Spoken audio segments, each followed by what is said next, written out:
வணக்கம் நண்பர்களே, நான் உங்கள் மூர்த்தி. இது மூர்த்தி டாக்ஸ். மனிதர்களாகிய நாம் அன்றாடம் எத்தனையோ விஷயங்களை கடந்து செல்கிறோம். காலையில் கண் விழிப்பதில் தொடங்கி இரவு உறங்கச் செல்லும் வரை பல 100 மனிதர்களையும் பல ஆயிரம் பொருட்களையும் பார்க்கிறோம். ஆனால் நம்முடனேயே பிறந்து நம்முடனேயே வளர்ந்து நாம் போகும் இடமெல்லாம் நம்மை தொடரும் ஒரு விஷயத்தை நாம் என்றைக்காவது கவனித்திருக்கிறோமா? அதுதான் நம் நிழல். இருளில் நம்மை விட்டுப் பிரிந்தாலும் வெளிச்சம் வந்ததும் ஓடி வந்து நம் காலடியில் தஞ்சம் புகுந்து கொள்ளும் அந்த நிழலுக்கு உயிர் இருந்தால் எப்படி இருக்கும்? ஒருவேளை அந்த நிழல் நம்மை விட அதிக புத்திசாலியாக இருந்து நமக்குத் தெரியாமல் தனித்துச் செயல்படத் தொடங்கினால் கற்பனை செய்து பார்க்கவே குலை நடுங்குகிறதல்லவா? இன்றைக்கு நாம் பார்க்கப் போகும் கதையின் நாயகன் அர்ஜுனுக்கு நடந்ததும் அதுதான். வாருங்கள், கதைக்குள் செல்வோம். அர்ஜுன் ஒரு பன்னாட்டு மென்பொருள் நிறுவனத்தில் வேலை பார்க்கும் நடுத்தர வயது இளைஞன். அவனது வாழ்க்கை ஒரு கடிகாரமுள்ளைப் போலத்தான் சுற்றிக் கொண்டிருந்தது. காலை 8 மணிக்கு எழுவது, அவசரமாக கிளம்பி ஆபீஸ் போவது, இரவு 11 மணிக்கு வீடு திரும்புவது, லேப்டாப்பில் முகம் புதைத்து தூங்குவது. இதுதான் அவனது அன்றாட ரொட்டீன். அவனது அடுக்குமாடி குடியிருப்பின் பால்கனியில் நின்று பார்த்தால் நகரத்தின் பரபரப்பு தெரியும். ஆனால் அர்ஜுனின் வாழ்க்கையில் எந்த பரபரப்பும் இல்லை, ஒரு பெரிய சூனியத்தைத் தவிர. அன்று சனிக்கிழமை. பல மாதங்களாக உடற்பயிற்சி செய்ய வேண்டும் என்று நினைத்திருந்த அர்ஜுன் அன்று எப்படியோ அதிகாலையிலேயே விழித்துக் கொண்டான். மணி காலை 6. லேசான பனிமூட்டத்துடன் இதமான குளிர் காற்று வீசிக் கொண்டிருந்தது. ஸ்போர்ட்ஸ் ஷூவை மாட்டிக்கொண்டு காதில் ஹெட்போனை பொருத்தியபடி தன் வீட்டிற்கு பின்புறம் உள்ள அந்த பெரிய மரங்கள் சூழ்ந்த பூங்காவை நோக்கி ஓடத் தொடங்கினான். பூங்காவில் வழக்கத்தை விட கூட்டம் குறைவாகவே இருந்தது. 1-2 முதியவர்கள் நடைப்பயிற்சி செய்து கொண்டிருந்தார்கள். அர்ஜுன் தொடர்ந்து ஓடிக்கொண்டிருந்தான். நேரமாக ஆக சூரியன் தன் கதிர்களை மெதுவாக பூமியின் மீது படரவிட்டது. காலை வெயில் அர்ஜுனின் முகத்தில் சுரீரென அடித்தது. நெற்றியில் வழிந்த வியர்வையை துடைத்துக் கொண்டே ஓட்டத்தின் வேகத்தை குறைத்து சாதாரண நடைக்கு மாறினான். அப்போதுதான் அவனது கண்கள் தற்செயலாக தரையை பார்த்தன. அவனது மூளை ஒரு நொடி செயல்பட மறுத்தது. கால்கள் சட்டென நின்றன. மூச்சுக்காற்று தொண்டைக்குள் சிக்கிக் கொண்டது.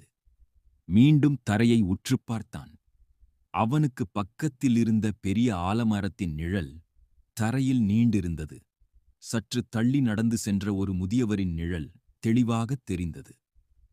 ஏன், அங்கே கிடந்த ஒரு சிறிய குப்பைத் தொட்டிக்கு கூட நிழலிருந்தது. ஆனால் அர்ஜுனின் காலுக்கு கீழே வெயில் மட்டுமே பட்டவர்த்தனமாகத் தெரிந்தது. அவனது நிழலை காணவில்லை. இது எப்படி சாத்தியம்? அர்ஜுனின் உதடுகள் முணுமுணுத்தன. பயத்தில் அவனது கைகள் நடுங்கத் தொடங்கின. ஒருவேளை தன் கண்களில்தான் ஏதோ கோளாறு என்று நினைத்து கண்களை கசக்கிவிட்டு மீண்டும் பார்த்தான். இல்லை, நிழல் இல்லை. தன் கையை காற்றில் ஆட்டிப் பார்த்தான். தரையில் எந்த அசைவும் இல்லை.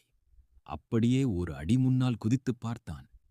அவனது உருவம் வெயிலில் அப்பட்டமாக தெரிந்ததே தவிர கருமையான அந்த பிம்பம் அவனுடன் இல்லை. ஒரு மனிதன் வெளிச்சத்தில் நிற்கும்போது அவனுக்கு நிழல் இல்லை என்பதை உணரும் அந்த சுனாமி போன்ற அதிர்ச்சியை வார்த்தைகளால் விவரிக்க முடியாது. அர்ஜுனின் தொண்டை வறண்டது. சுற்றிலும் இருந்த மனிதர்களை பார்த்தான். யாராவது இதை கவனித்து விட்டார்களா என்று அவனது கண்கள் பயத்துடன் சுழன்றன. நல்ல வேளையாக யாரும் அவனை கவனிக்கவில்லை. தனிமையும் தேடலும் ஒரு பைத்தியக்காரனைப் போல அங்கிருந்து ஓடத் தொடங்கினான் அர்ஜுன். வெயில் தன் மீது படாதவாறு மரங்களின் நிழல்களிலும் கட்டிடங்களின் ஓரங்களிலுமாக ஒதுங்கி ஒதுங்கி ஓடினான். தன் வீட்டை அடைந்ததும் கதவை வேகமாக சாத்தி தாழ்பாள் போட்டான். ஜன்னல் திரைகளையெல்லாம் இழுத்து மூடினான். அறைக்குள் இருள் பரவியது. தரையில் அப்படியே சுருண்டு உட்கார்ந்தான். என் நிழல் எங்கே போனது? இது ஏதோ அறிவியல் மாற்றமா? அல்லது எனக்கு பைத்தியம் பிடித்து விட்டதா? அவனது மனம் 1000 கேள்விகளைக் கேட்டது. கூகுளில் மனிதனுக்கு நிழல் இல்லாமல் போகுமா என்று தேடிப் பார்த்தான். எல்லாம் கதைகளாகவும் கட்டுக்கதைகளாகவுமே இருந்தன. அன்று முழுவதும் அர்ஜுன் அறையை விட்டு வெளியே வரவில்லை. இரவு நேரம் வந்தது. இருள் சூழ்ந்ததும் அவனுக்கு சற்று நிம்மதியாக இருந்தது. காரணம், இருட்டில் நிழல் தேவையில்லை அல்லவா? படுக்கையில் சாய்ந்தபடி கவனத்தை திசை திருப்ப டிவியை ஆன் செய்தான். கொடூரமான உண்மை, டிவியில் ஒரு பிரேக்கிங் நியூஸ் ஓடிக்கொண்டிருந்தது. நகரத்தின் பிரபல தொழிலதிபர் திரு சண்முகம் தனது அலுவலகத்தில் மர்மமான முறையில் படுகொலை.